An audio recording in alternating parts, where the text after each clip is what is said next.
Сәлем, достар. Бүгін сізге көп адам біле бермейтін, бірақ күнде тұтынатын тағамдарда кездесетін қауіпті қоспа туралы айтқым келеді. Бұл глутамат натрий, яғни 621 деген жазуы бар дәм күшейткіш.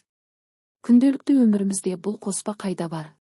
Чипстерде, шұжықтар мен сарделкада, тез дайындалатын сорпаларда, тұздықтар мен фастфудтарда.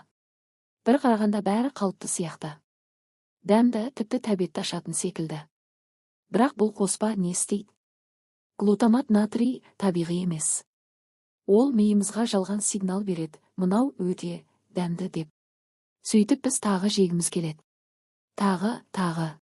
Осылайша адам тәуелділікке түседі. Нағыз табиғи дәм ұмыт қалады. Бұл қоспаның зияны қандай? Біріншіден, жүйке жүйесіне әсер етеді.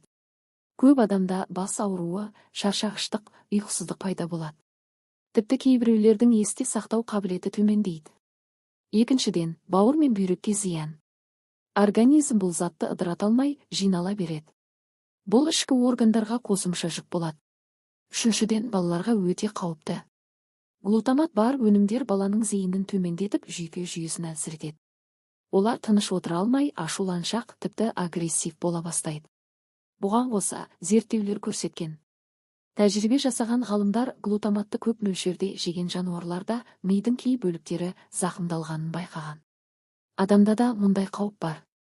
Бірақ ең сорақысы бұл қоспа жарнамаланып жатыр. Әдемі қаптамалар, жарқын түстер, тәтті сөздер. Ал ішіндегі зиян туралы ешкім айтпайды. Сондықтан қымбатты көрермен, біз өз денсаулығымыз үшін қам жейтін уақыт келді. Сатып алар кезде қаптаманы оқыңыз.